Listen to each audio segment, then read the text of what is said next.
Groucho Marx. Whatever happened to Groucho Marx? That's what I keep asking myself. But I never get an answer. I think I'll turn it over to a detective agency.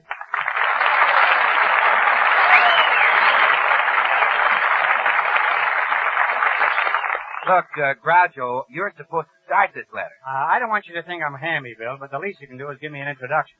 After all, I haven't seen so many people since I had my relatives out for Thanksgiving dinner. Well, I'd be glad to introduce you, Groucho, but on this program, you just walk up without an introduction and start talking. Oh, no, you don't. I tried that once with a blonde and got slapped silly. Well, all right. All right, if you insist. Attention, men of the armed forces. In the past, as most of you know, Mail Call has brought you the top-notch guest stars of the entertainment world, such as Mickey Rooney, Edgar Bergen, Bing Crosby, Barbara Stanwyck, and others. But as you all know, all good things come to an end. After all, how long can we keep up that pace? So tonight, we bring you Groucho Marx. What a reception. What an ovation. I can get a bigger hand than that just showing my spare tire.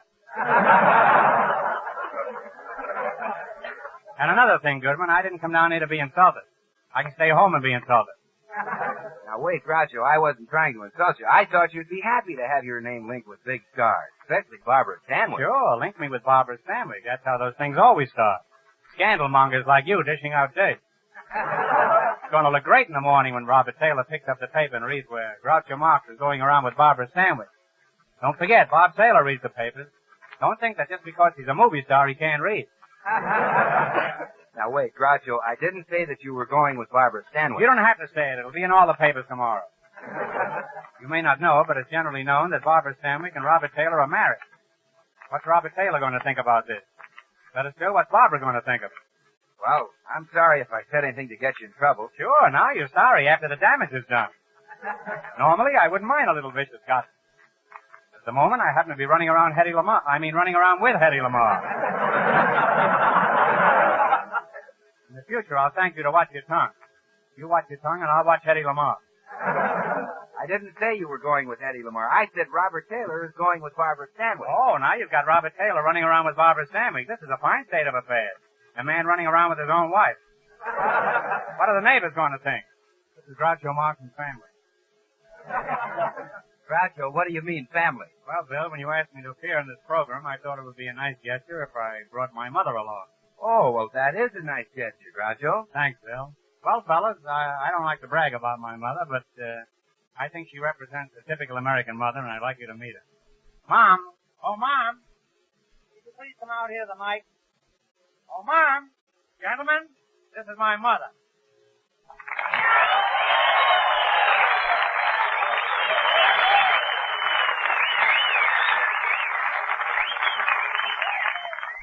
Gentlemen, this is my mother, Mrs. Betty Grable Marx. Betty, I mean Mom. Mom is blushing. It's been many years since the fellow's whistled at her. Hello, everybody. It's awfully nice to be here. Mom, I'd like you to meet our announcer, Bill Wolf Goodman. My, what a cute little fellow. Oh, please, Miss Grable, put me down.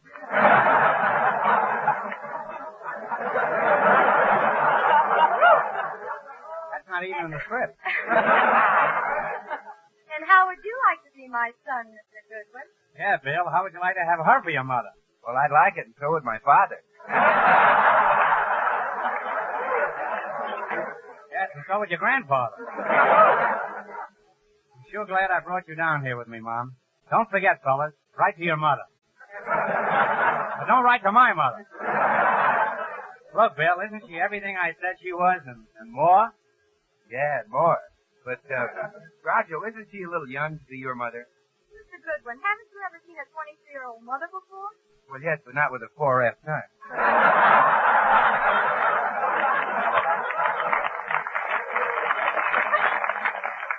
I'm really a 5G. Fellow with two heads. Well, Mom, how do you like being here talking to the men in our armed forces all over the world? Oh, it's wonderful, Junior. I'm just sorry that I can't be right there to kiss them all good night. Well, they don't need you. The first sergeant takes care of them. Oh, gee, I'd like to have someone kiss me goodnight. Oh, are you lonesome, Mr. Goodwin? Look, Mom, don't worry about him. He's strong enough to take care of himself. I'm the one who needs babies.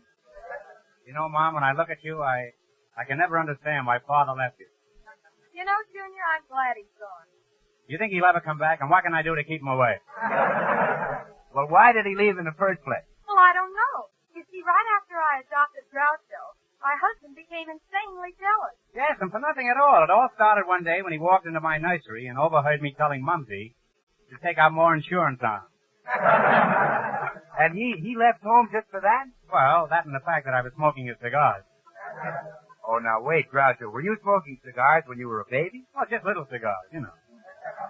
There's nothing like a good cigar after a bottle of warm milk.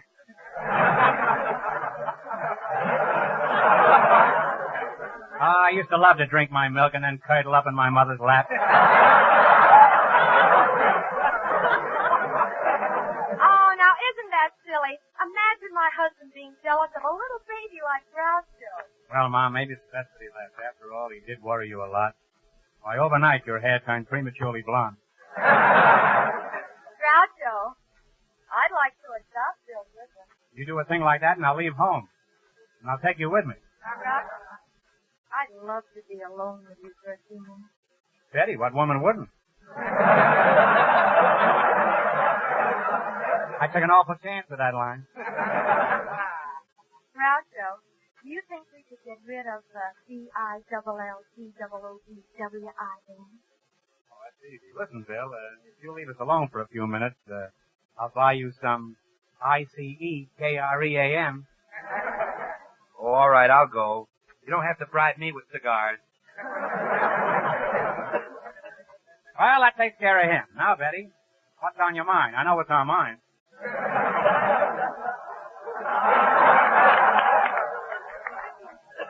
Well, I don't know how to tell you this stuff. Well, there's something burning inside me that I've been wanting to tell you for some time.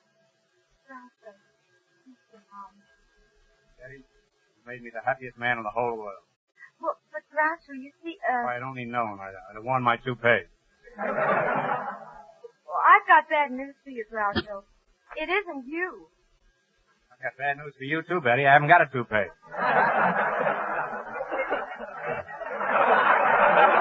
That's a funny switch, huh? You know, you're sort of a legendary character, and I understand, an expert on love. I'm a Vine Street Casanova. Well, Betty, I should be an expert on love. I roomed with Tommy Manville for 3 years. The room must have been awfully crowded. There's an answer to that, but I can't use it.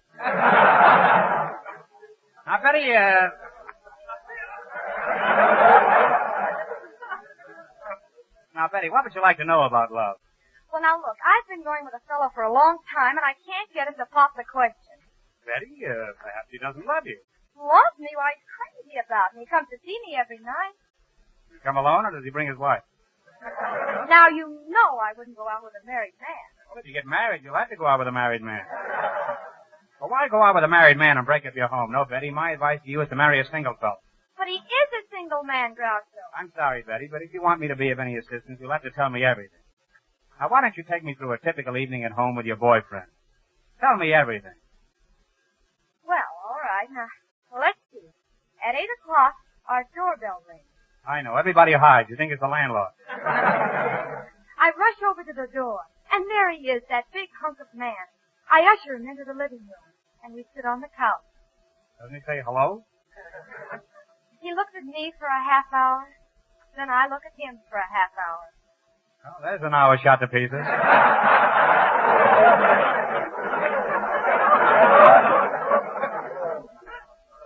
Now what happened? Well, after that, he tells me all the things he's been doing at the office during the day. There goes another hour. Now, during this dreary palaver, does he have his arm around you? No, he can't. My father is sitting on the couch. Didn't stop him from putting his arm around you. But Father is sitting between us. Where's your mother? Oh, well, she went with my brother over to his girl's house.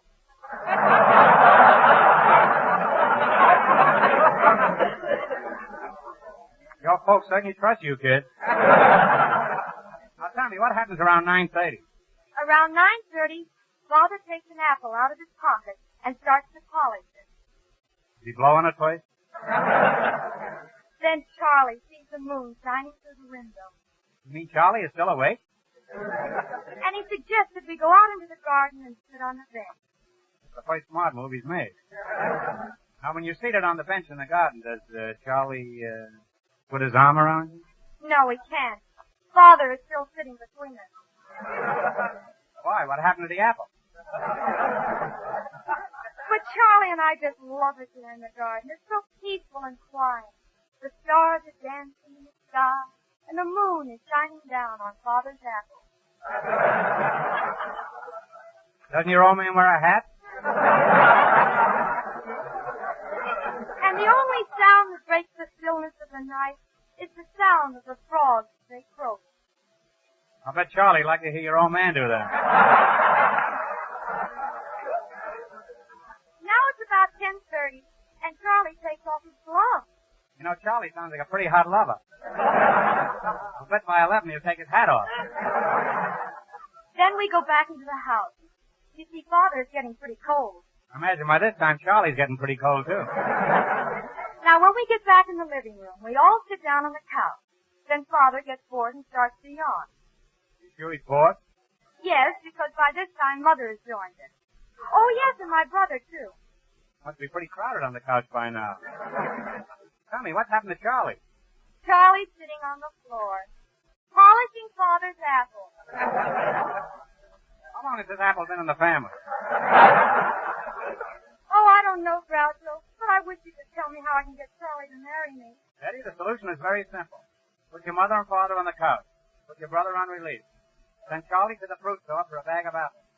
Give the apples to your father, pull the bag over Charlie's head, and don't sit under the apple tree with anyone else but me. Anyone.